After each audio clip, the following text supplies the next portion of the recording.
Oh, bah. Let's define. So we define. Uh, we have S in R, then a Sobolev space of order S. It will be denoted by HSRN. Okay, and it will be okay. So HSRN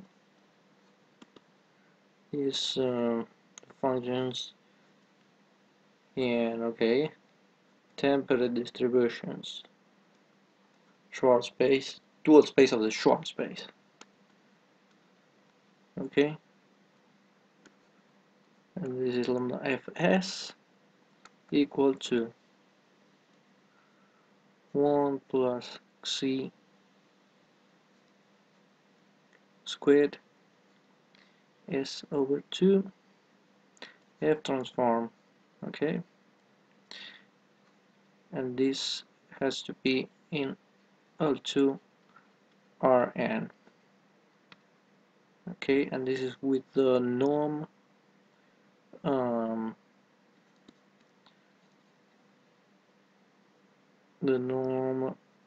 S2. It will be defined as the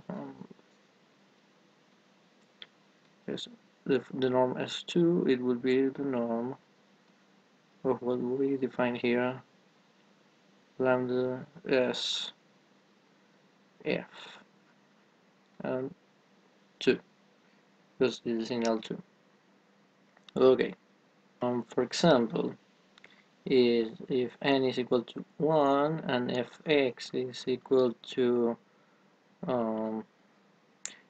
the function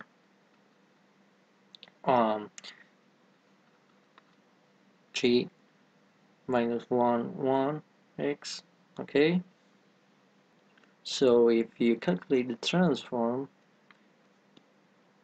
it's gonna give you the sine of 2 pi c over pi c.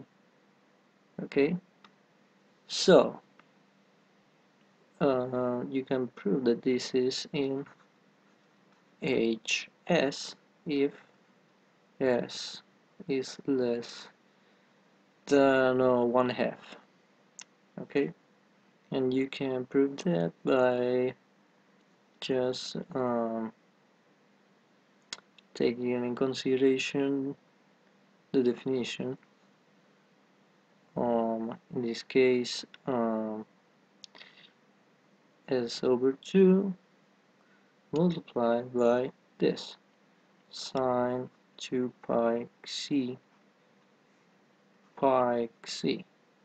So to be in HS, we will just have to prove that this is an L2, so you just have to prove that the absolute value of this integral squared is less than infinity. Okay, for s, in this case for s less than 1/2. So another example, now if n is greater or equal to 1 and fx is the delta naught function, okay, then you can prove that delta transform psi is equal to 1. Then we just have to see that this integral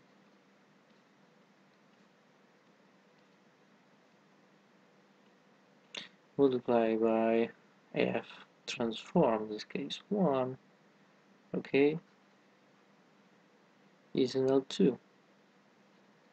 That means d squared, okay, has to be less than infinity. You can prove that it will be the case when s is less than minus n over 2. So some propositions about Sobolev spaces. First, if we have that s positive or equal to 0 greater than uh, s prime greater than s, then we have that hs prime in Rn is included in hs of Rn. Okay. Another proposition, then hsRn is a Hilbert space with respect to the following inner product is FGS as the integral in Rn of lambda s fc lambda s gc um, complex conjugate dx. Okay, so this will be a Hilbert space, and well, another property or proposition is that for any s real number, the short space foreign is dense in hsRn, and a fourth one, if s1 doesn't equal s, s2 with s equal to theta s1 plus 1 minus theta s2, okay, with theta between 0 and 1, then we'll have the norm s2, let's say s1, s1, 2, okay, here's a 1, s1, 2, theta, it will be less than equal than f theta, I'm sorry, this is s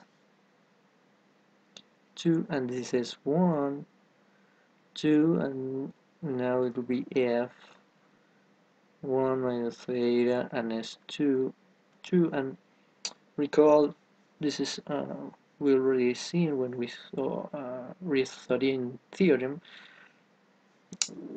like a convex bound. Recall here having theta and 1 minus theta in both exponents. So recall the definition of differentiation of a function f in L2, that um, the function is going to be differentiable in L2 with respect to the kth variable if exists g in L2, such that this limit goes to 0 when h goes to 0. Okay, so this we defined it before, and there is another equivalent definition, that is that if f is in L2, then exists g in L2 such that integral in Rn fx dxk of phi x dx is equal to minus integral in Rn of gx phi x. Okay, and this has to be for any phi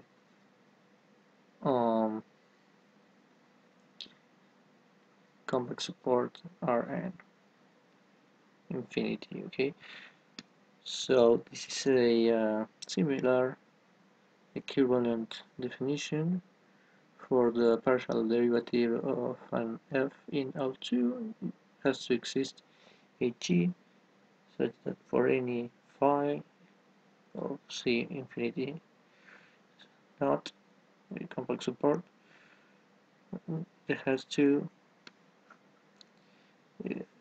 this identity has to happen to be true. Okay. Okay, so now a theorem that says that k is a positive integer, okay, then hk Rn, it coincides with the space of functions L2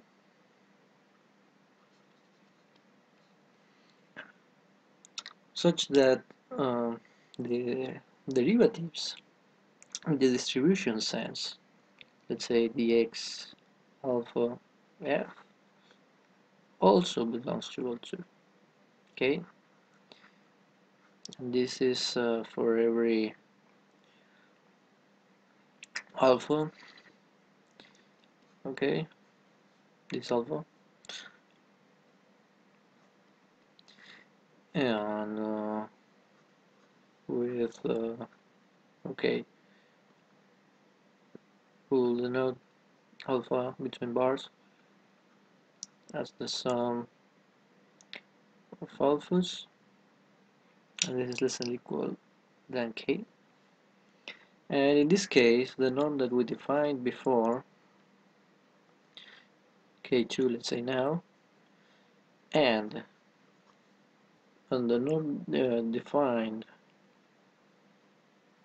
is the sum of the norms of the of x f